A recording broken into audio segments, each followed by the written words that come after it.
Very warm welcome to this side event on agriculture and food systems in NBSAPs, critical pathways to the GBF implementation and beyond. Today's event is hosted by a number of organizations who is very interested in understanding the connections between food system and in particular agroecology as an effective food system approach and the KM-GBF.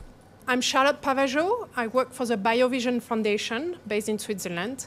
And part of the organizer, we have the Global Alliance for the Future of Food, WWF, the CGR Initiative on Agroecology with the Alliance of Biodiversity International and SEAT, as well as the Agroecology Coalition, the Pesticides Action Network UK, the International Land Coalition, and IUCN.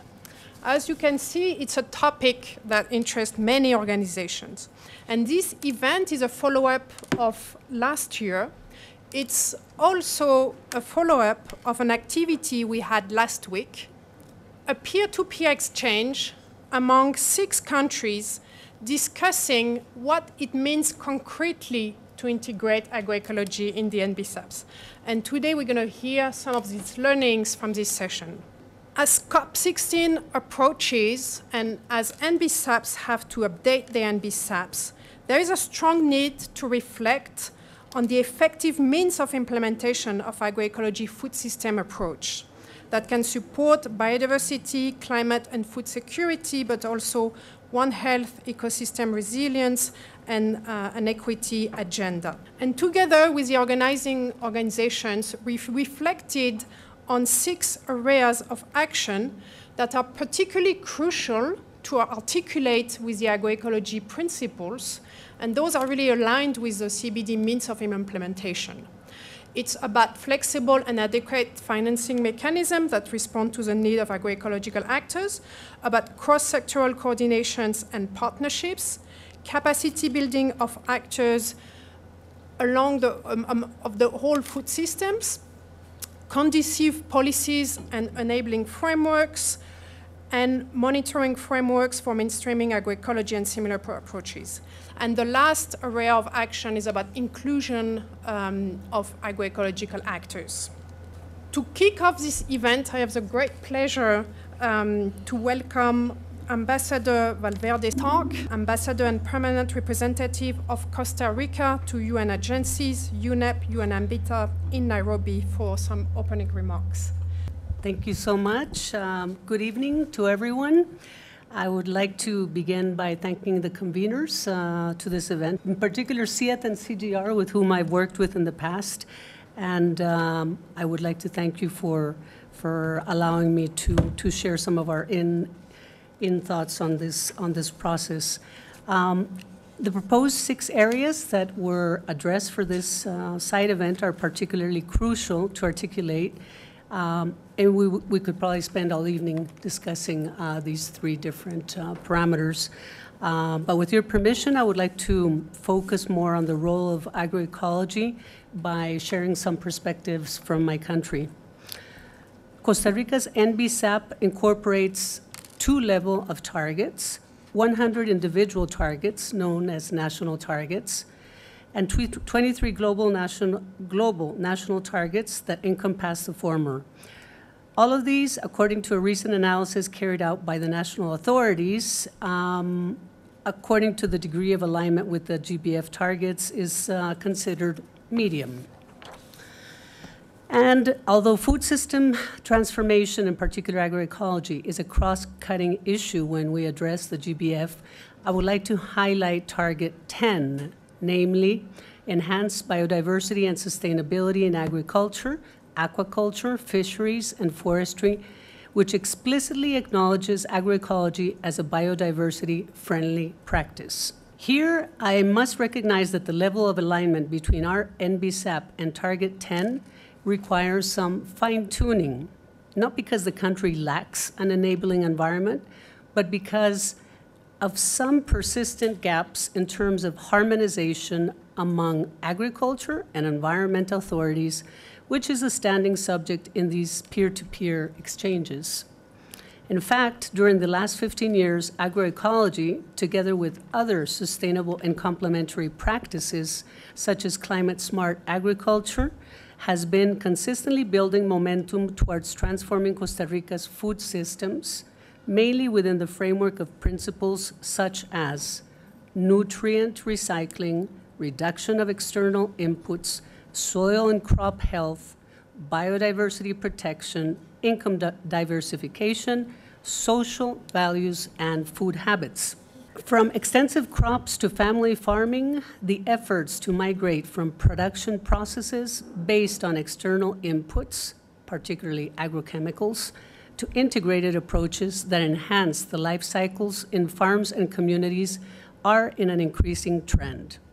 Bearing that in mind, and in order to get back on track in terms of alignment, Costa Rica, with the generous support of several international partners, has developed an Access and Benefit Sharing Label, ABS label, which recognizes companies and individuals whose commercial utilization of genetic resources and their derivatives, like biochemical resources, whether plants, animals, or microorganisms, and the associated traditional knowledge is made in a fair and equitable way in accordance with the CBD principles and the Nagoya Protocol. The governmental entity responsible for this ABS label is called the National Commission for the Management of Biodiversity, also known as CONAGEBIO, and are currently supporting various entities, such as public-private alliances, with their ABS label. One of these cases is called Nico Verde and the Technical University of Costa Rica.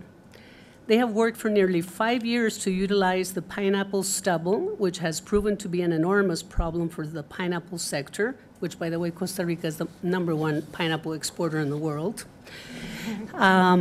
So it has been a big issue because it's extremely expensive to treat the pineapple rubble.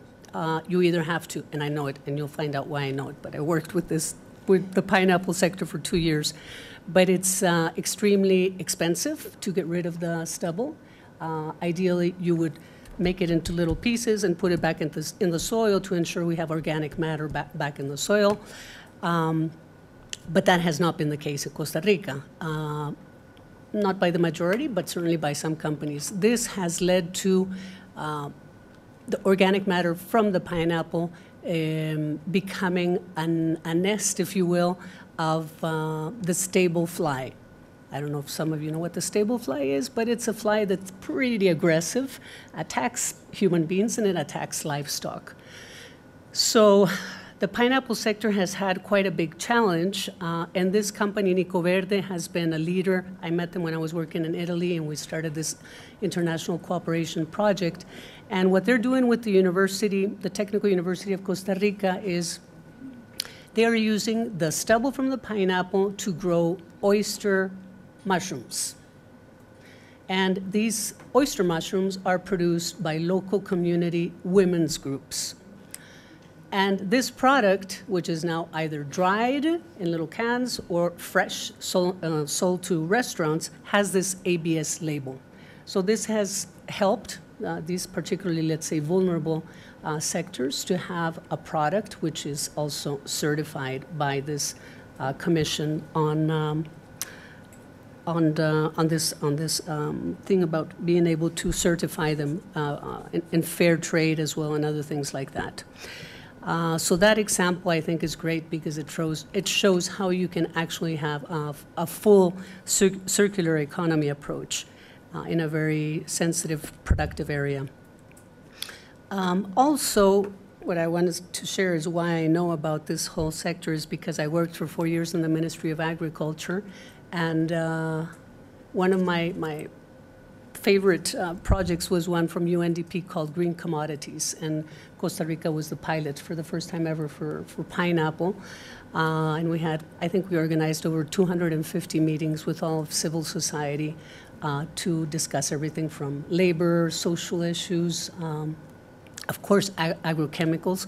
But in that context, also, another way that we tackled the problem of the stable fly was with biological, how do you call it, a pest control. So with different types of worms that are being used in other parts of the world. So that also, I'm very happy that we've kind of gone in that direction. Other examples of the access and benefit sharing related to the agricultural sector is the case of Chanel, which I'm sure you've all heard of. And they've been making a very nice and I suppose very profitable cream, face cream, which uses extracts from coffee that comes from a coffee cooperative that's called Copi Azul. And this co-op is in Nicoya. And Nicoya is one of the 5 blue zones of the planet. Mm-hmm. So basically, Chanel said, yes, we want to use your coffee to extract certain biochemicals. And thanks to this CONAHEBIO and this ABS, they've managed to sign a contract with Chanel, ensuring then that the communities get what is a way of ensuring recognition for that genetic material. Let's see, I'm almost finished. Then we have the case of Katie, and I don't know if any of you, if you're agronomers, would know what Katie is. Yes, of course. Which, of course, we're very proud of because it's in Costa Rica, and that was the first agronomic research center in Latin America. So Katie is also, for those of you who have been there, I love it. I think it's just extraordinary, but also because they're one of the world leaders in terms of germplasm banks for coffee and for cocoa. And so now what they are doing is they're registered in the International Treaty on Genetic Plant Resources, Annex 1. So they've standardized agreements to transfer materials, and they are doing that now with Starbucks. And on the other hand, of course, Starbucks has to pay for these phytogenetic materials and to be able to share the economic or technological benefits for the research and development of other varieties in Katia. So with that, just wanted to give you a few examples of what is happening in my country in this topic. Thank you very much.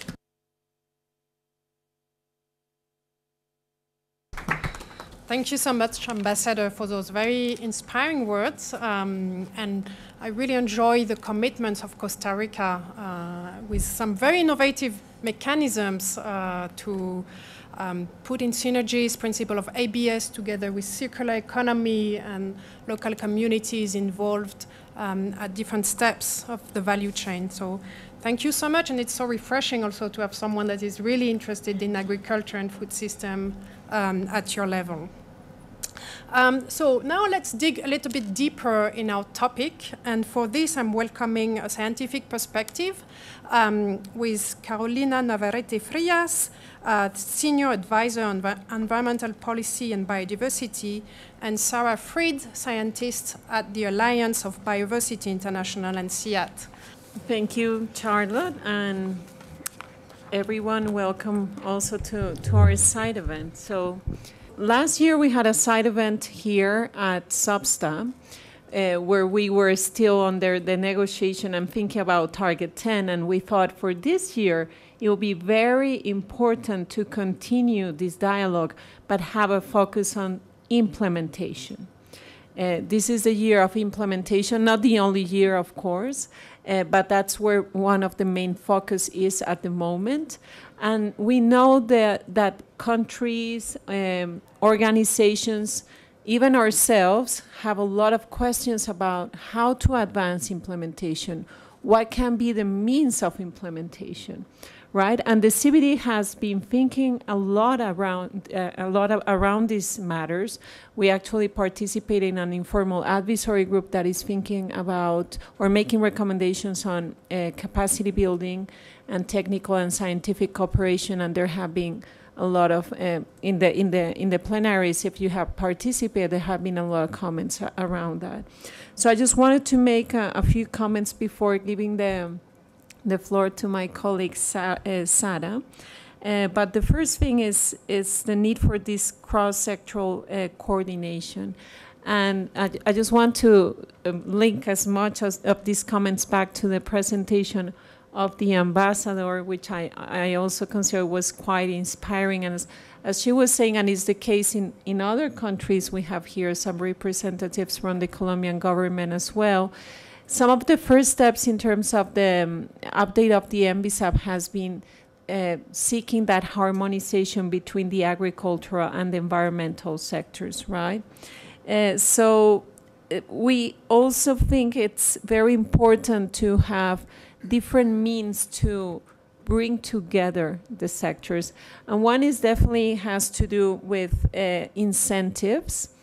And many times sectors are competing, not only agriculture and environment, but also others amongst themselves, because they have to have budgets allocated to them. So sometimes these incentives can even come from designing in a different way the manner in which the budget allocation is being done in the countries, so that they motivate more this cross-sector integration and actions that are advancing several themes together, so that they're actually working as a team. I also want to highlight something that I found very inspiring, Ambassador, and is the incentives, for example, for changing practices. So as you were saying, having that label on ABS, which I think is just fantastic. I wasn't aware of that. And ABS being a topic, this equity and justice, that has been on the table throughout the negotiations and for all these years. I think this is just an example of means for changing practices. And it's not only coming from the productive sector or the commercial sector, but also connecting to the consumers and the producers and making sure this goes back to the communities. And many of the examples you gave also pointed to that, to have the retribution going back. In terms of capacity building for actors, it's farmers, yes, but we were also having discussions on how important it is to have capacity building for the funders and also for public officers, so that they really understand the different contexts and the different needs. So capacity building needs to have an angle that goes beyond the local, of course, what communities are needing, but it also needs to be very tailored to the needs of what the different contexts of the communities. Inclusion of IPOCs in the design and implementation of NBSAPs. We know, and we have heard from the experience of many countries, and from Colombia last week, the consultation has been absolutely extensive, not only in terms of sectors, over 20 sectors, but also in terms of the territories. And I'm sure there are many other countries that have been quite inclusive in the process. So that's another means of implementation. And perhaps you might wonder, but why that as a means of implementation? But why that is important is if you're part of a process from the beginning, that means also validation from the people. I am part of it, right? So I'm also committed to taking it forward. It's something to consider. Formal and informal education also as very important. And the traditional knowledge. So we are a scientific organization, but we were last week also exchanging with these wonderful communities and just acknowledging the importance of the traditional knowledge as part of this process, and how both definitely need to be together.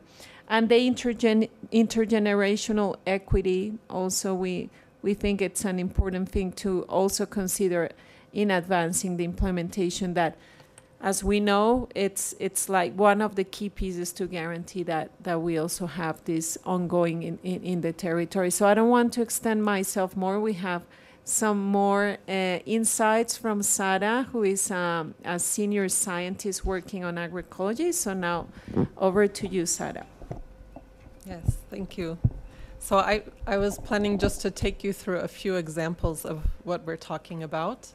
So these are things already happening in different parts of the world that are ways that there is this implementation with a food system approach and focus on various aspects: biodiversity, local empowerment, justice, and equity are a few of those. So this first example from Kenya is a community seed bank.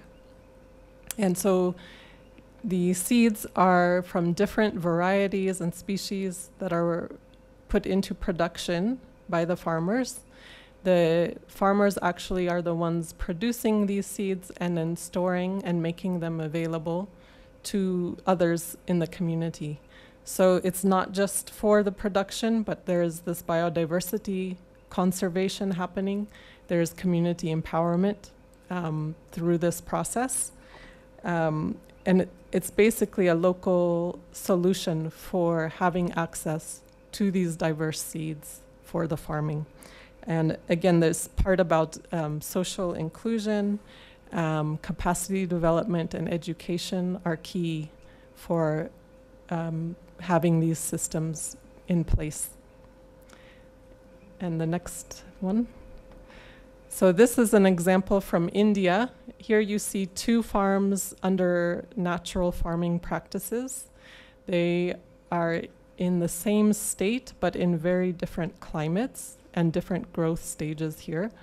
But the important thing to see is that there's diverse crops being grown in each of these farms.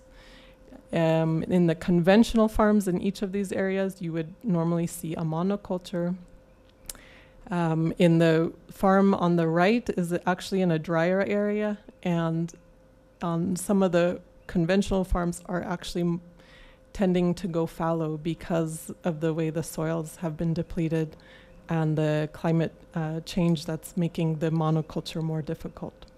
So the focus here is these natural farming practices. They use a lot of natural inputs to rebuild the soil. So this is, again, contributing in a long-term way to biodiversity and also soil microbiome. This is also has a very social component, again, because the way the inputs are shared and produced and the training and capacity is done by farmers themselves. So the two farmers you see in these photos are actually, they've received training and are also giving training to their neighbors. I want to emphasize here what was mentioned earlier about co-creation. So there's traditional and scientific practices that come into play, and there's experimentation done that basically co-creates practices that are well adapted for that specific environment. I also want to mention the importance of youth here. So we talk about intergenerational equity, and in these farming practices, we find it needs to be a focus of how the youth are involved, whether it's as farming or as part of the value chain or the input supply as well. So this last example is to keep in mind about the connection between the agricultural areas and the rest of the landscape.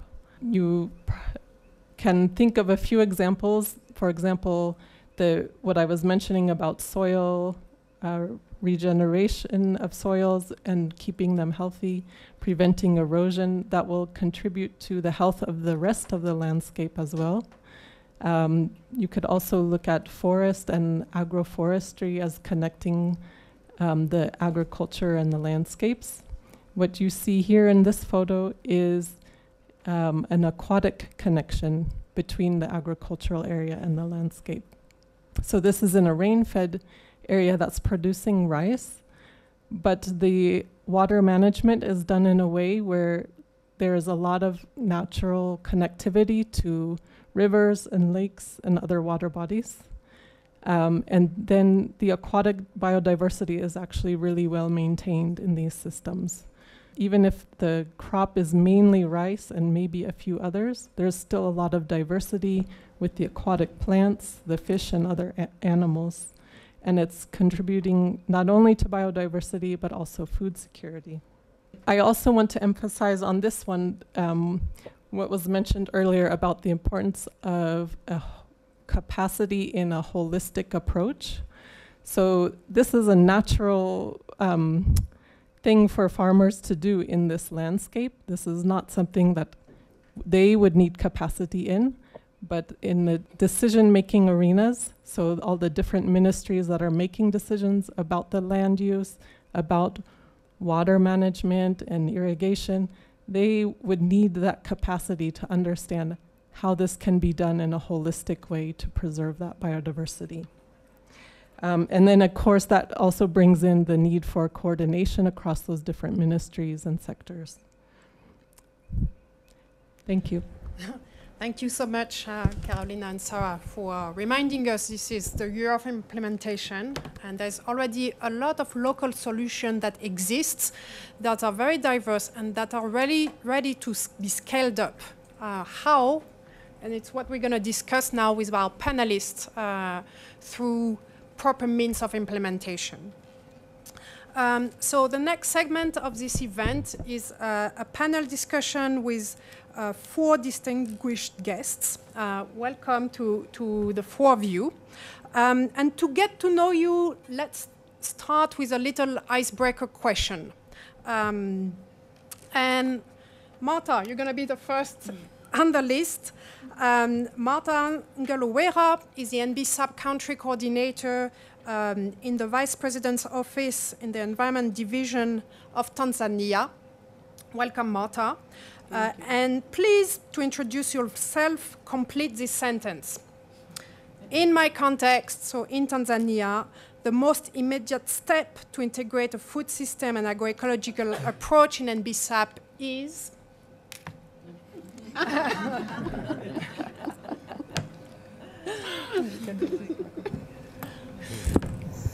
So what would be for you the very concrete steps to integrate agroecology in NBSAP? In 1 minute and not more.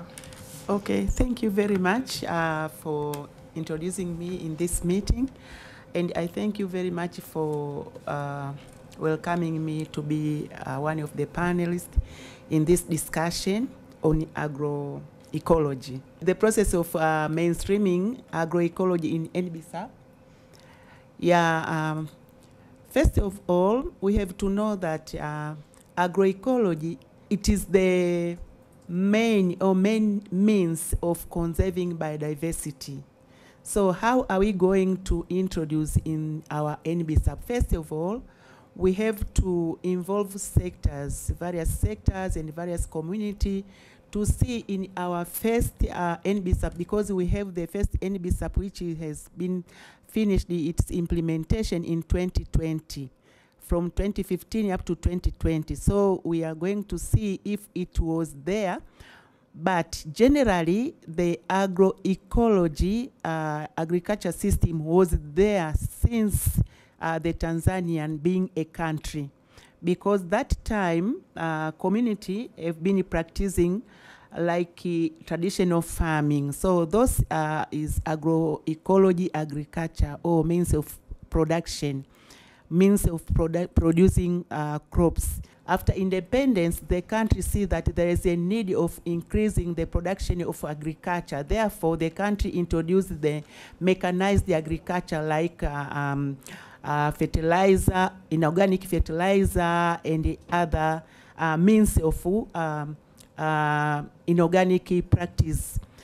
And the process goes on until people were not able to buy the fertilizer, the inorganic fertilizer, because of the privatization. So people were not able to buy the mechanized inputs into agriculture. At the result, people were not managing to produce more crops.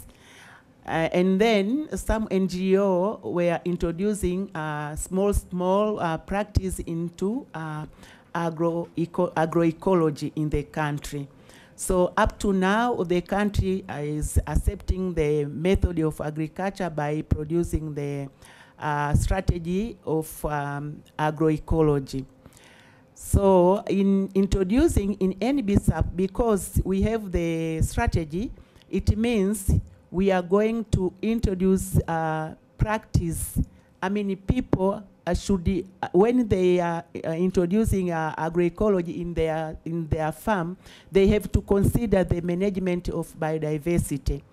And therefore, the process of producing the NBSAP, it will involve farmers, it will involve various sectors and other stakeholders. I don't know if it was a long minute, but it gave us already some good answer on cross-sectoral coordination, on using the strategies that are already in place from the agricultural sector.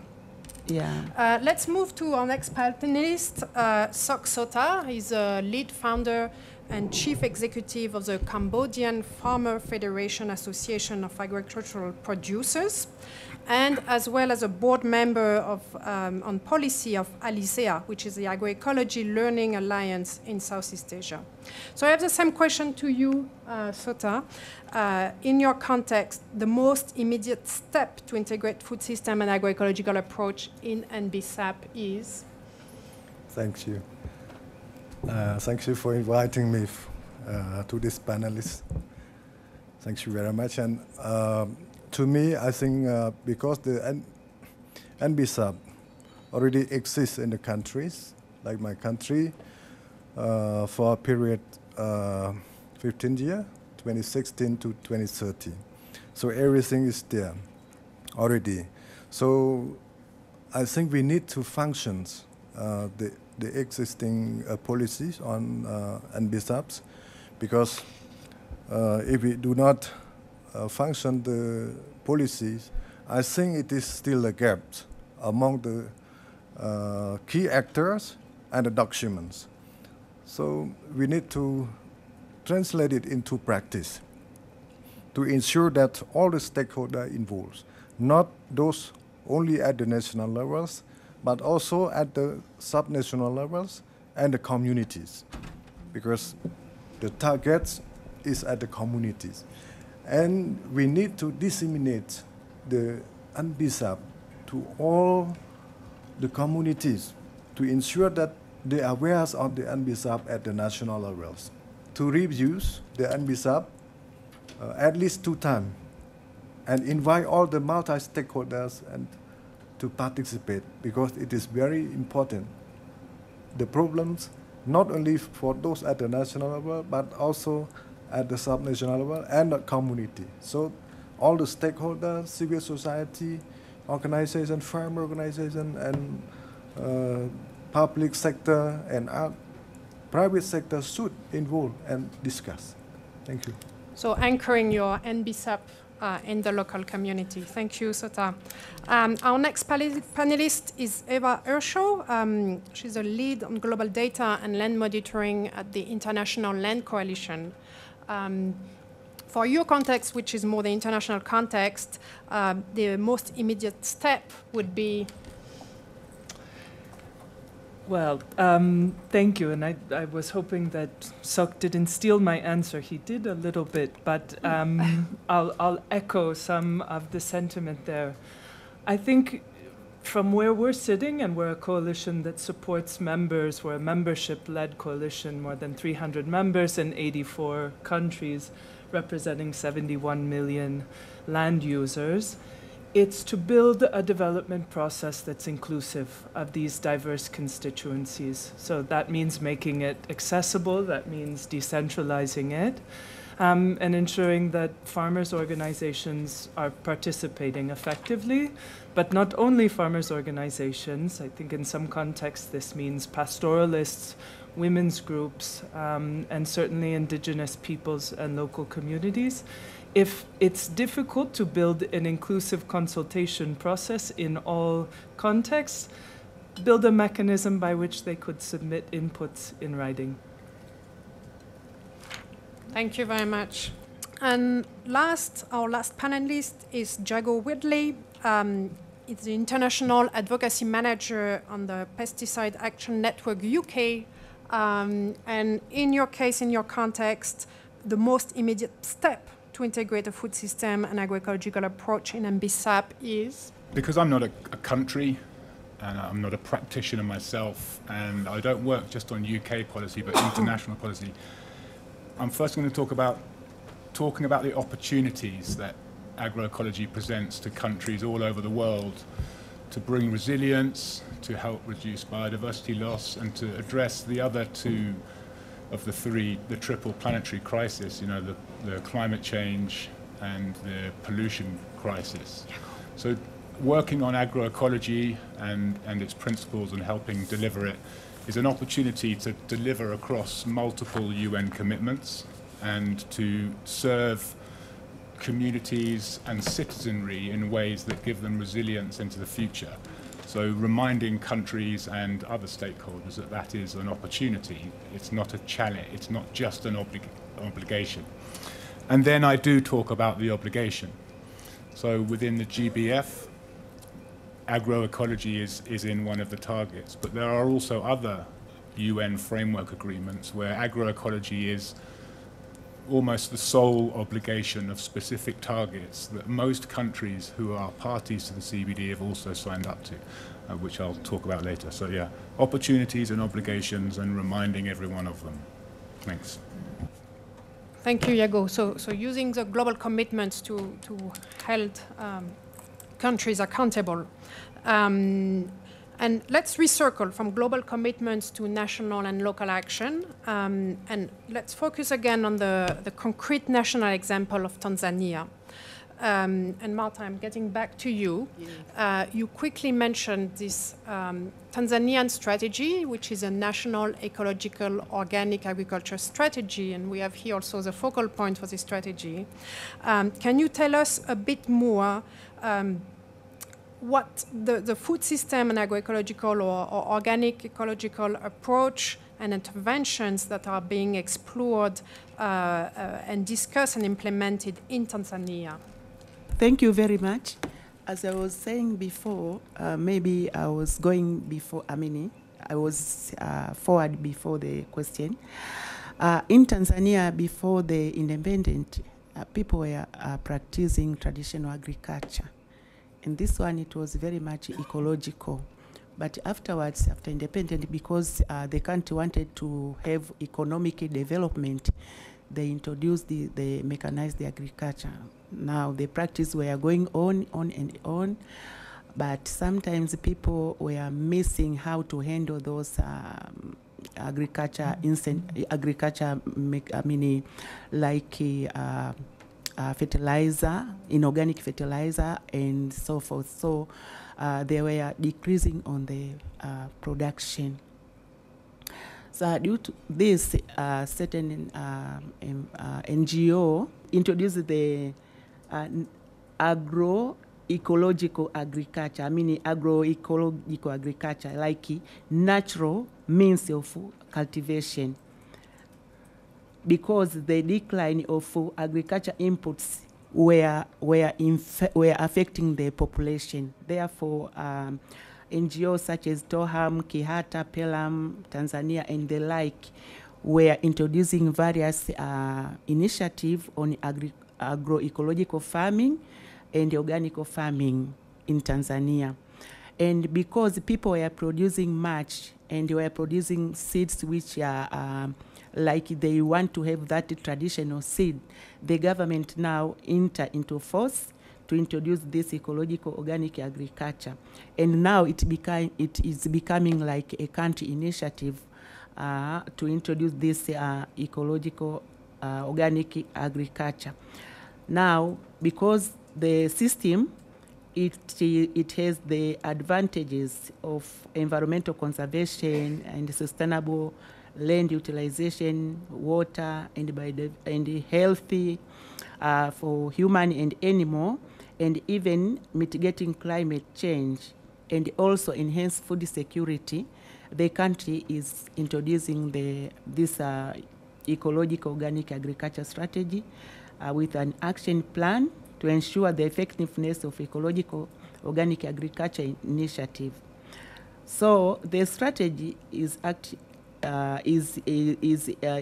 like a climate change mitigation, but it also acts on the target 10 of GBF, which approaches the vehicle to manage agriculture sustainability. So it provides a framework for stakeholders' initiative to support new action and partnership in line with Tanzania priority for agriculture transformation. So that is the food system in relation to ecological agroecology in Tanzania. Thank you very much, Marta.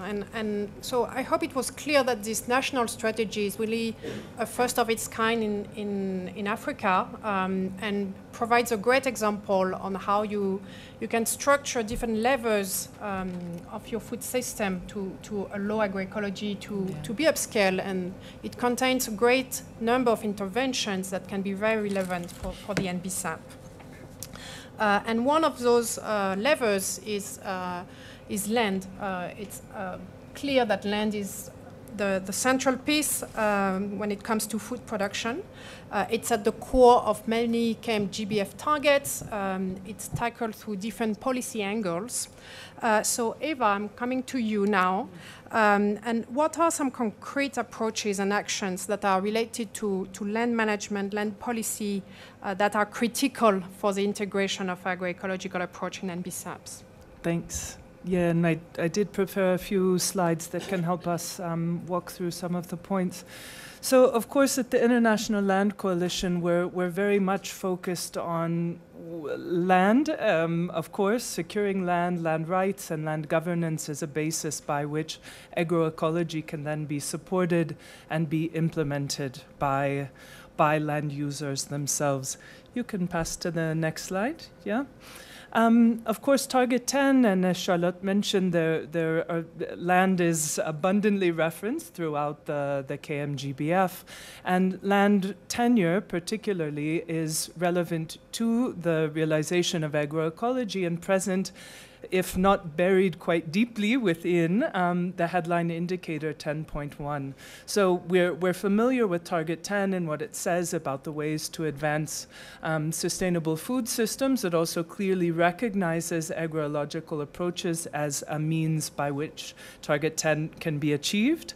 And headline indicator Target 10, which is SDG indicator 241, also under the custodianship of FAO, has, it's a quite complex indicator, even for people who work on indicators and data, but it has 11 themes and sub-indicators that inform our definition of sustainable, productive and sustainable agriculture. So the last, but certainly not the least, of the themes and the sub-indicators is secure tenure rights to land. And this will come up across the presentations, but without secure rights to land, we know that farmers, producers, indigenous farmers cannot invest in their land and therefore have more difficulty transitioning to an agroecological model. So secure land tenure rights is fundamental and underlying our ability to achieve agroecology.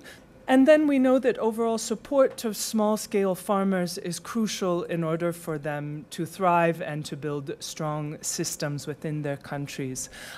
So in the International Land Coalition, one of the things that we did 5 years ago now, was build a land monitoring tool called Landex that had 33 common indicators defined with our members in order to measure key topics of land governance and countries' progress towards them.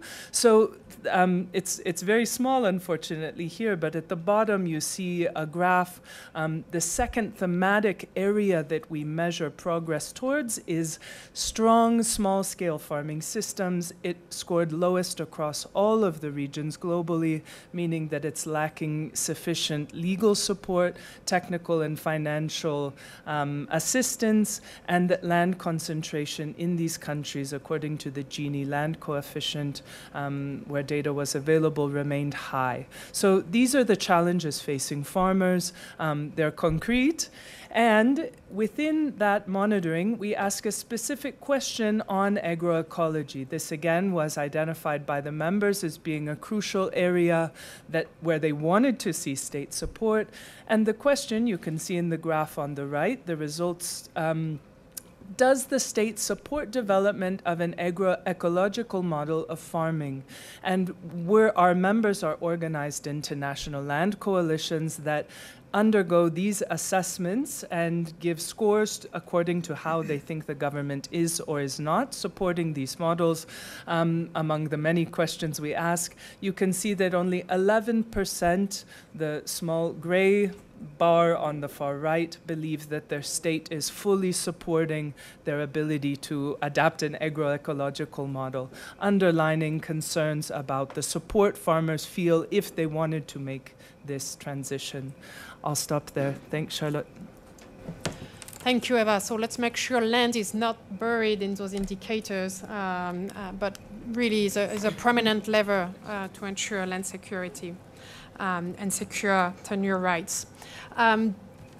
Iago, so you were part of this peer-to-peer exchange we have, and PAN-UK also recently published recommendations on indicators for pesticide risk reduction, which is of course key for Target 7.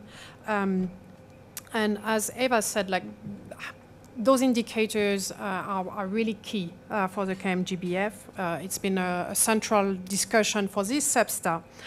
It's also key to track the progress of implementation strategies like the one mentioned by Marta. So according to you, what would be a conducive monitoring framework?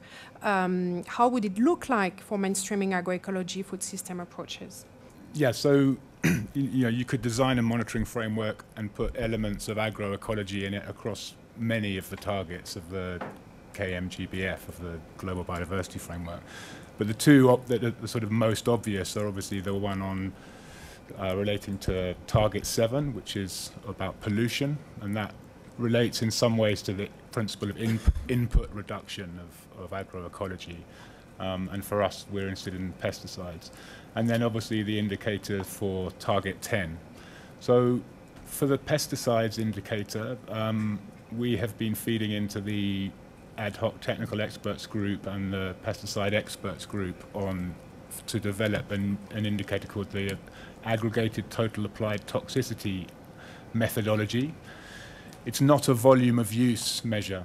It measures a combination of the ecotoxicity of each active ingredient used against a range of species groups, ranging from everything from fish and mammals and arthropods and birds and invertebrates and so on, and then combines those ecotoxicity ratings with the volume of use to produce a risk across a range of species groups for each active ingredient used in a country.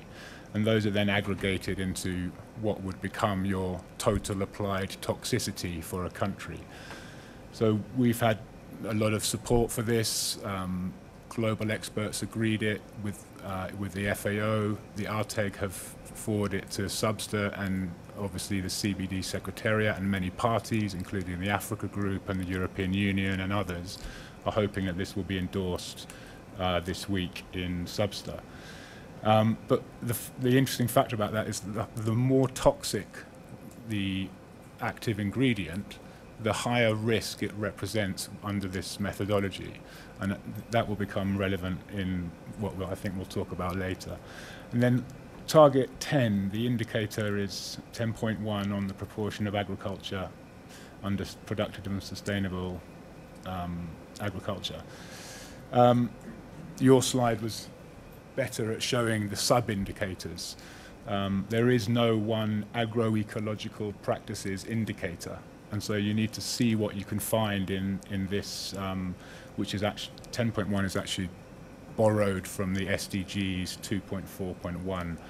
So for us, obviously, things like agro-biodiversity supportive practices, there's a kind of list of practices that countries are encouraged to to take up at scale.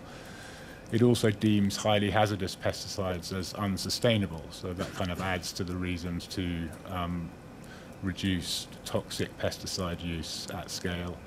But ideally, we would like to see stronger, clearer, maybe complementary and component indicators specifically on agroecology in future iterations of the monitoring framework. I think it's not realistic that we can have just a pure agroecology indicator for Target 10, but there are other global commitments that mandate support for agroecology globally, and it might be that the indicators could be developed within those frameworks that countries could then use in concert with something under the global biodiversity framework. So those are kind of the issues around the importance of a monitoring framework for agroecology. Thank you, Iago. And so I'm mainly going to keep this last message to develop those complementary indicators, really focus on agroecology, that could support other commitments potentially, or work in synergies with other commitments. Let's get back a bit to the ground, and I'm going to turn now to Sota.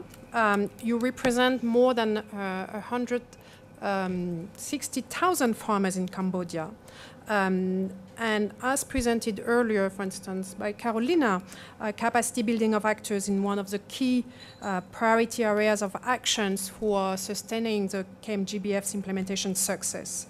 And farmers are a key group of these actors, and from your experience and discussion with farmers, what is really needed to bridge the gap in terms of capacity planning of farmers, capacity building of farmers, sorry, and other food system actors. How also NBSAP can support this capacity building. Thank you very much, Charlotte. Yes, you can see in my country, in my organization, we work in 14 provinces recently, and we aim to expand to 7 other provinces in the next 5 years. So in total, we will have 21 provinces among the 25 province Cambodians. And our organization is focused on institutional strengthening. It means that to build the capacity of member organizations to ensure that they are capable enough to extend knowledge to their farmer members. And we also worked on the climate change, agroecology, agroforestry. All this, we also build the capacity and awareness on climate change to the farmer members, and policy participations and advocacies to protect farmers and the farming communities. And we also work related to agribusiness. It means that we conduct various activities related to the networking, capacity building. Especially, we organize the multi-stakeholder platform. Next slide. Multi-stakeholder platforms, which we invite all the stakeholders, including farmers, local authority, private sector, to come together and match the business and also discuss on business among the stakeholders. This is part of the capacity building and also business matching between buyers and the producers. And we also organize the farmer contest events. Farmer contest events, we also invite the multi-stakeholder, include the policymaker and the expert at the national level, subnational level, private sector, and the company, not to contest the good quality of the produce or product of farmer that sell well on the market or meet the market demands, but also to engage, among the stakeholder, including policymaker and the expert, come together to work together in the 4P, PPPP, mean that people, organization, public-private partnerships to work together, because we experience that when we work alone, we are isolated and everybody do not agree what we do. So we need to come together among the multi-stakeholder stakeholders in the 4 Ps. We also organized the training workshop for farmers,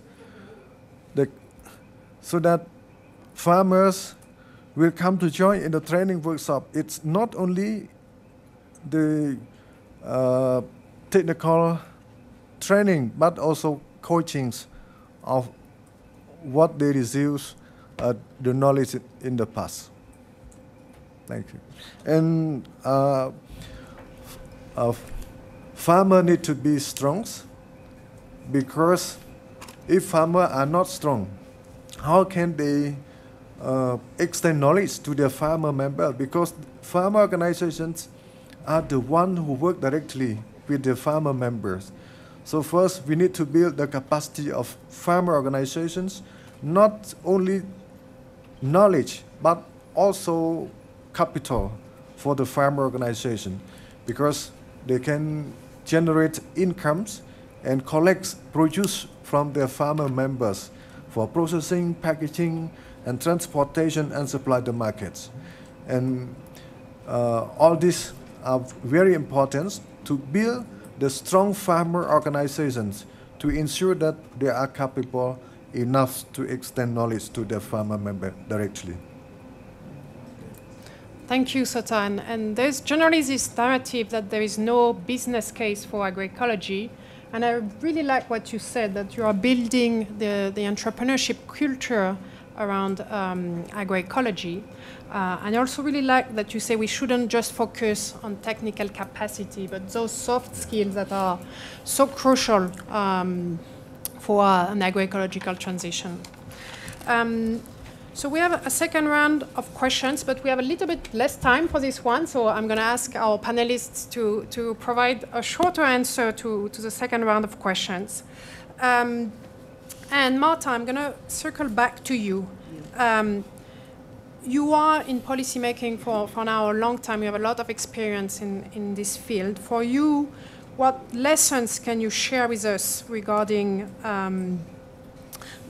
the challenges of agroecological policy formulation and implementation from your perspective of an NBSAP coordinator? Yeah, the main challenge is the awareness on the importance of agroecology system, because our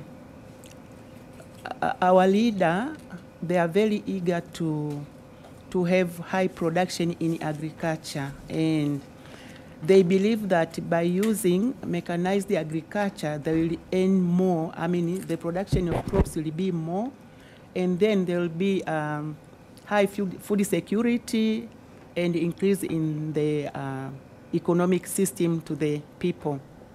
So this is the challenge that leaders are motivating, are promoting the mechanized agriculture. But if we can introduce the agroeconomy activity to the local people, themselves they can start practicing, and our leader, if they see that our local people, their local people are practicing agroecology agriculture, therefore they will introduce this system into all the sectoral policy. Thank you. Thank you, Marta. So it shows really the needs for very convincing entry points for agroecology at the policy level, at the political level as well. Those can be health, they can be this new field for entrepreneurship for the youth. And maybe let's continue with the themes of lesson learned. And this time I'm going to turn to Eva. For you, what are the lessons regarding the modalities of participation of agroecological actors in a broad interpretation of what we mean by that? Sure, thanks. And I've made another slide, of course. So the NBSAPs are an important pathway to action, and I know that many of them are under development now, and we're very much promoting a whole-of-society approach. Section C gives good guidance on this as we see countries developing these NBSAPs. What we can say is that of the 8 NBSAPs that have been submitted since COP15, 7 mention agroecology. perhaps more than we expected. And 6 of these set specific goals that mention agroecology. Spain goes even further, and that's the top green, to mention specific financing that is available for a target related to agroecology. So we see that agroecology is making its way into NBSAPs. We're also, because they're still very much under development, a number of groups have started monitoring participation. So the Human Rights and Biodiversity group, for example, they've been monitoring the extent to which these processes are employing a whole-of-society approach and engaging civil society organizations. IFAD, as Sok might mention, has been doing similar monitoring. What they found is that international NGOs and NGOs seem to be those that are most often included in these consultations. So if there is a consultation process that is open, it's largely attracting large NGOs and international NGOs. Specifically, women's groups and those with disabilities persons with disabilities and organizations representing them were among the least represented in these consultations, telling us we have room to improve yet. Back to you. Thank you, and it's a perfect question actually for Sota. So Eva is telling us that there's a very low participation of farmers group in those processes. So you work with those farmer groups. What can you tell us about the challenges and the barriers faced by agroecological actors to participate in those processes? Thank you very much. So I think because the limited capacity of farm organization, especially the soft skill for the farmer leaders to speak at the high level, especially with at the political levels. So because of the context, sometimes in Cambodia, rural people are shy; they cannot speak out. So we need to build their capacity, especially on the soft skill and leadership for them, to ensure that they are brave enough to speak with the policymaker and at the high political levels. And another point, there's also a gap between farmer organizations and the multi-stakeholder, include the public sectors. So we need to build relationships or to minimize the gaps between farmer organizations and the multi-stakeholder, especially with the policymaker, so that we can come closer and work together. And for farmer organizations, we also lack of capacity to do business and to expand the business at the farmer organization level. I can say now farmer organizations now need to do business. If farmer organizations do not do business, it is hard to lobby or to work with their farmer members. Because when we work with farmer members, we play a role like NGOs sometimes. And when we go and meet farmers and invite them to participate in a meeting or workshop, it is strange. They always ask, do you support me to participate in that training? The capacity building is still a question. And we want to change this mindset, but it is hard. Why? Because they are poor. They are not rich enough to participate even the training for their knowledge. If they come to join and participate in the training, they lack something to eat or food to eat at home. This is the problem that we observe with the smaller farmer in the rural communities. So for me, farmer organization, I say again, need to be strong. Not only organizational management and leadership but also the capital to expand their business at their level. And most farmers now are aging in my countries. I hope most of the country everywhere, as far as I heard. And young farmers, young people are not interested in agriculture because agriculture is not profit, especially for the smaller farmers. This is the problem. Over to you. Thank you, Sat. And I really like with what you started, that we need to train leaders of agroecology. We need some kind of leadership academy for agroecology. And they actually have some initiatives going in that direction to build this strong movement from a leadership point of view. You also mentioned the youth, how to embark them in this journey. We have in the room, for instance, some youth group involved in agriculture in Kenya. And you have like 6,000 members, right, Janice? 2,000 members just in Kenya. And they come up with really innovative solutions on how to involve their youth members to be interested in that field. So there's also a lot of lessons learned from those kind of initiative, which is a worldwide initiative, right? So to end this round of questions, let's get back a little bit to the big pictures with Iago. So we talked quite a bit about cross-sectoral discussion and dialogue and integration.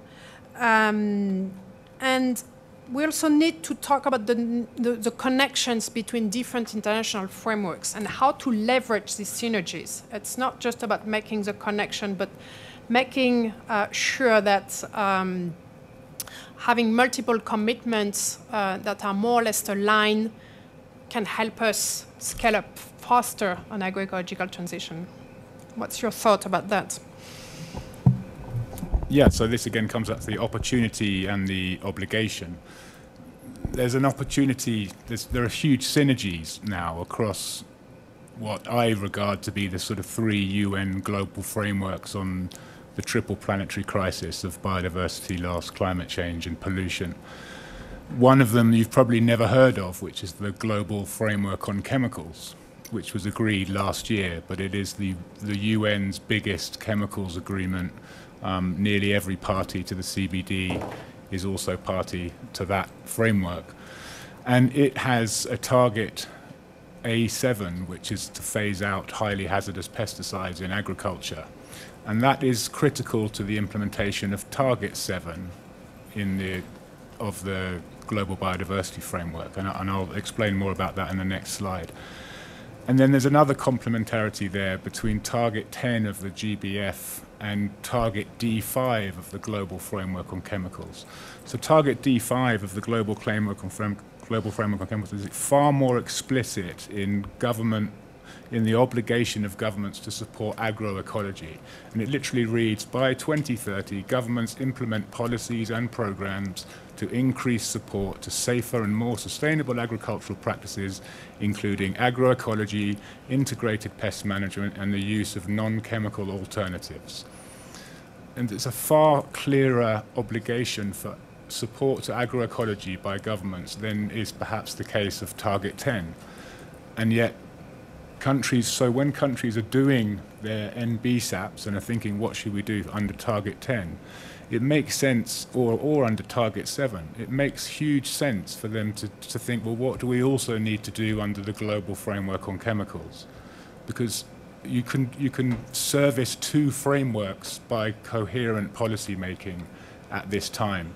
And what you put in your NBSAPs, luckily following the COP28 UAE declaration on sustainable agriculture, resilient food systems and climate action, that 130 countries, all of which are probably party to the GBF, have committed to build action on food systems and agriculture into their NDCs, their NBSAPs under the CBD, of course, but also to then transpose that action into their nationally determined contribution and their national adaptation plans under the UNFCCC. So, in effect, doing agroecology and tackling toxicity in pesticides plays into 3 global framework agreements. It's an efficient way to meet commitments across 3 frameworks. And I just want to add, there's the ICCM5, which signed the Global Framework on Chemicals, authorized the establishment of something called the Global Alliance on Highly Hazardous Pesticides. And the remit of that alliance, it will be a mixture of countries, companies, NGOs.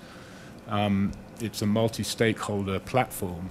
And the mandate of that alliance is to spearhead the implementation of GFC target A7 and D5, and to work together to solve the solutions about bringing alternatives to bear and making sure that agriculture but also the food system companies, the agri-food businesses, all work together with countries to fast track and spearhead the phase out of highly hazardous pesticides and mainstreaming agroecology at national level. And so I would always urge countries to consider joining the Global Alliance on Highly Hazardous Pesticides, and that would be a valid thing to say in your NBSAPs and indeed in your NDCs and NAPs. And if I could just quickly show the next slide. The coherence between target 7 of the GBF, the pesticides indicator, so that the total applied toxicity methodology I talked about earlier rates pesticides based on the toxicity. And obviously there is a clear correlation between highly hazardous pesticides, there are internationally agreed criteria to determine which pesticides are highly hazardous. But nearly all of them have very high ecotoxicity ratings. Some of them are toxic to humans, but many of them have ecotoxicity ratings that will generate very high toxicity scores under the ATAP methodology. And so the table on the right is a kind of experimental suggestion of how you can envision it. If the right-hand 2 rows are highly hazardous pesticides, if you get rid of those and then you maybe reduce other pesticide use a little bit, you could probably reduce your total applied toxicity under the current indicator under discussion by 50%, but with like a 30%, 40% or less reduction in volume of use. And so there's clear synergies to act on taking action on highly hazardous pesticides as part of your strategy to deliver on target 7 of the GBF. And you will be rewarded if the ATAP methodology is endorsed and adopted by the SBSTTA and COP this year. So yeah, those are some of the synergies. And next slide to finish. I've just put some of these ideas in a briefing that we published last week. That is available there. So yeah, those are the synergies, those are the benefits. Thank you, Diego, for bringing light to some of the less known commitments, but that are still really important. And I know this is a controversial joke in this space, but basically you're saying we can kill 3 birds with one stone, right? And especially working with the right set of indicators, it helps to prioritize which action would lead to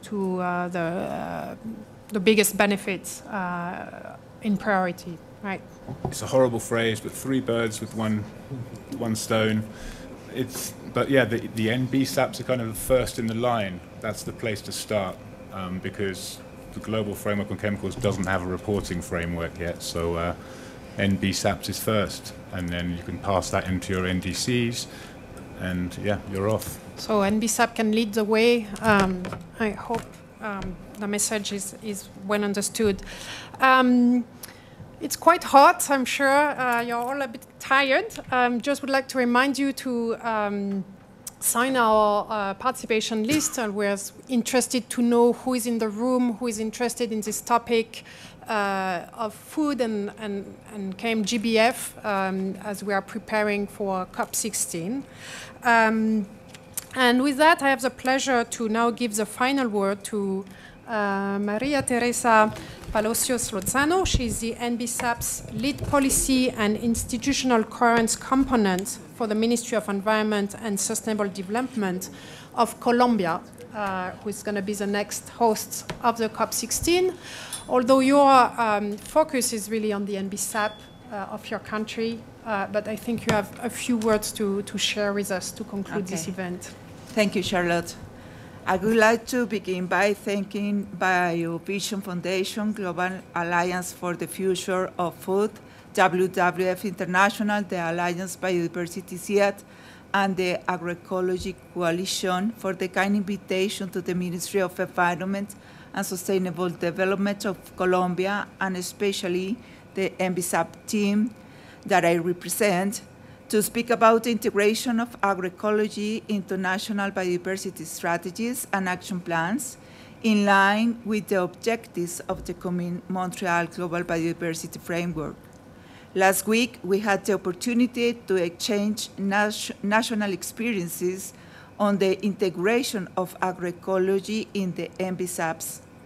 During that event, the urgent need for the articulation of agricultural and environmental policies has been highlighted, taking advantage of the opportunity offered by the Global Biodiversity Framework, as stated in Target 10, which explicitly refers to the adoption of the agroecological approach.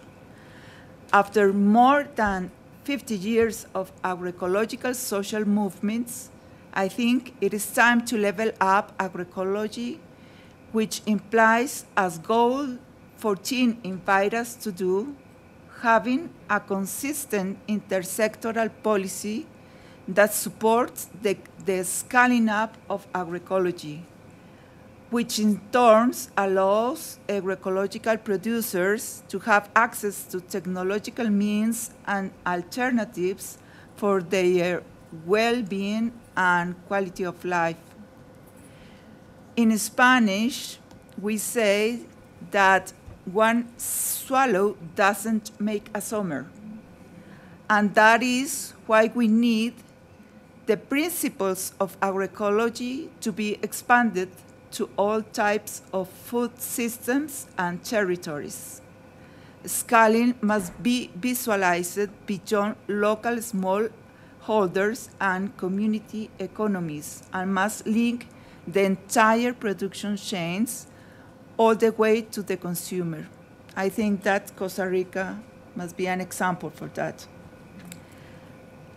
To this end, as mentioned in Target 18, the policy must include positive incentives to support the transition to agroecological processes that are highlighted based on biodiversity.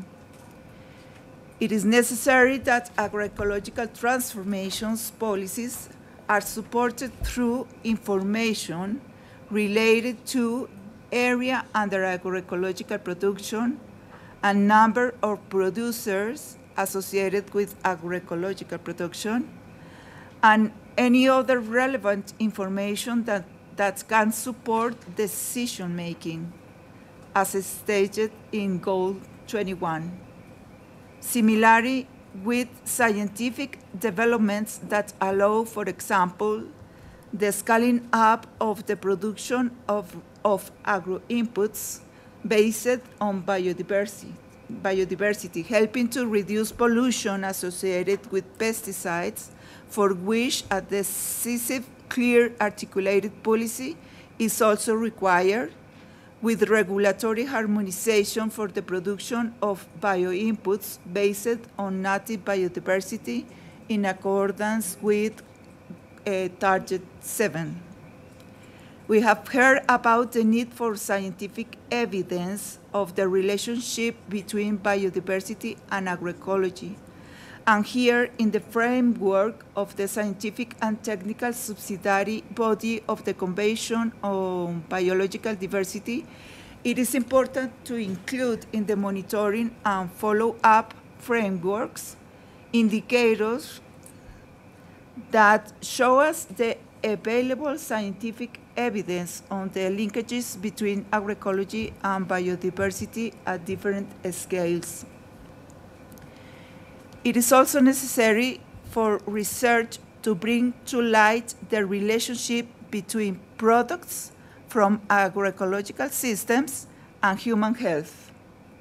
During the peer-to-peer exchange, we talk about medicinal foods, but beyond traditional medicine, it is important to understand the relationship between the consumption of agroecological products and the benefits in health and environmental health.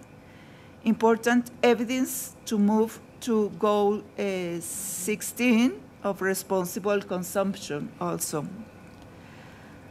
And it is why I believe that the scaling up of agroecology also implies a greater market availability of products based on bio and agrobiodiversity that have been produced under agroecological principles and that go beyond certified products, in line with Goal 9.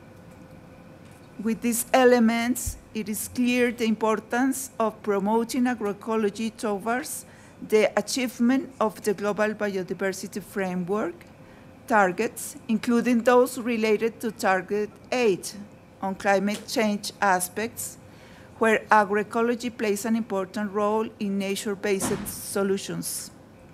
The experiences we have shared have shown us that efforts are still needed to integrate agriculture and environmental policy agendas. And I must emphasize that although in Colombia we have been working significantly on updating the Biodiversity Action Plan with the participation of the entire government and all stakeholders, we have found in the peer-to-peer exchange the opportunity to concrete actions aimed at articulating the agroecology strategy being pursued by the Ministry of Agriculture and Rural Development for the realization of bilateral commitments for effective integration into the Biodiversity Action Plan. I would like to bring the words of Anna Primavesi when she mentioned talking about the connection of principles of agroecology to healthy soils, healthy plants, healthy human beings, and therefore healthy minds. And I believe that the agroecological principles become an important instrument for peace with nature. And it is the task of all of us related to food production system to work for this peace with nature. Thank you very much.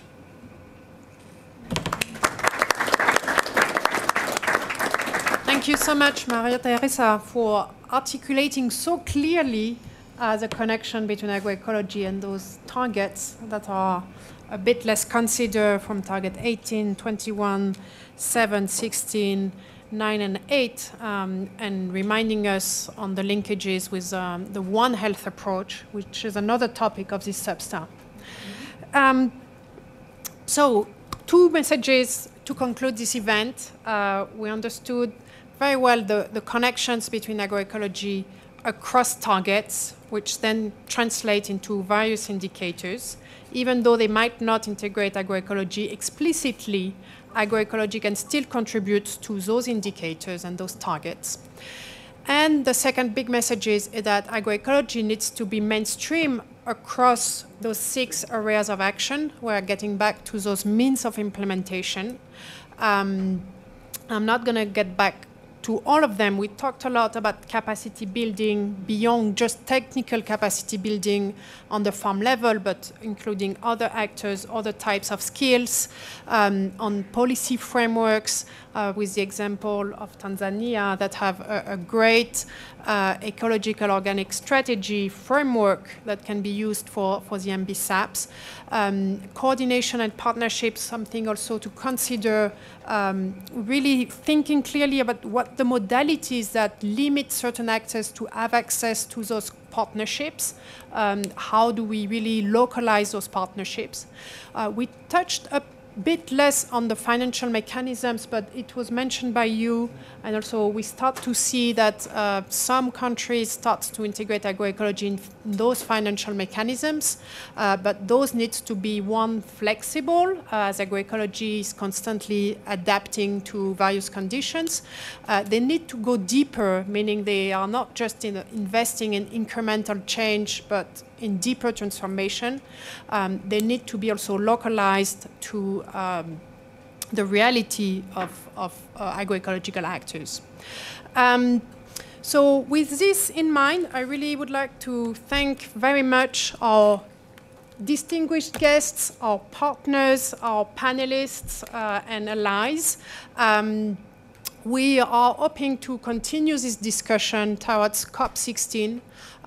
In particular, we are developing a guide on the integration of agroecology in NBSAPs with a number of organizations behind this event. So we hope to engage with all of you ahead of COP16 on those results. And I also wish you just a great evening.